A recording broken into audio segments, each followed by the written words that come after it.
He puka puka rongonui kua kotahi rautau e noho ana ki Wainganui ngā whānau me ngā kāinga o Aotearoa. Me te aha, ka tahi anō te puka puka tao kai a Edmonds ka whakamāoritia.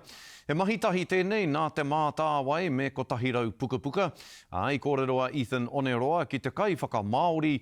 Hei tāna e hia marama ipau, e hia wānanga itu ki te waihanga kupu hō o tira kia tika hoki te whakamāoritanga.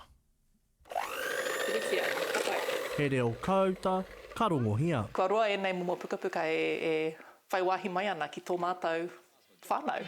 Cooking is a very real problem that can be fraught with many disappointments. Hākua he puka puka tawhi tō kiroto Aotearoa ko ngā kupu kua whakamāoritia. Kua āpitihi atu e tehi anō tohutaka mō ngā kai Māori nei. Nā reira, ko whaiwahi atu ko te ikamata, ko te kai kōhua, e rā momo kai katoa. Roti atu ki roto.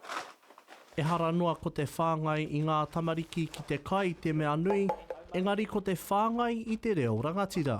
Ko rui nānei.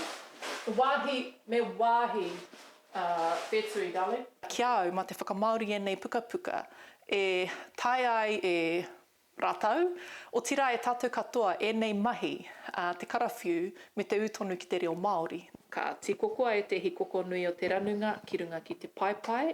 Hei tā Martin, i nā te nui o ngā wero ki te whakamāori i tēnei o ngā puka puka. Hara i te mea, kei te kai whakamāori, ngā kupu katoa, mō ngā mea katoa i ngā wā katoa, nō reira.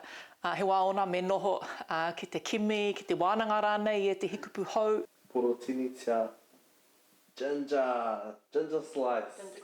E ki te ana e marama tonu ana ki ngā tamariki nei. Kia tahi hauwha ngā kapu o tā Edmonds puehu prawa. Ko te mana ko nui ka tupu mai wā tātou, nohi nohi wā tātou tamariki. I te tehi ao e Māori nei te reo Māori, i ngā horopaki katoa. Ako tahi mene te atu anō. Ka ara marika tēnei o ngā puka puka ki ngā pai puka puka hei a pōpō. Ethan Oneroa, Te Karere.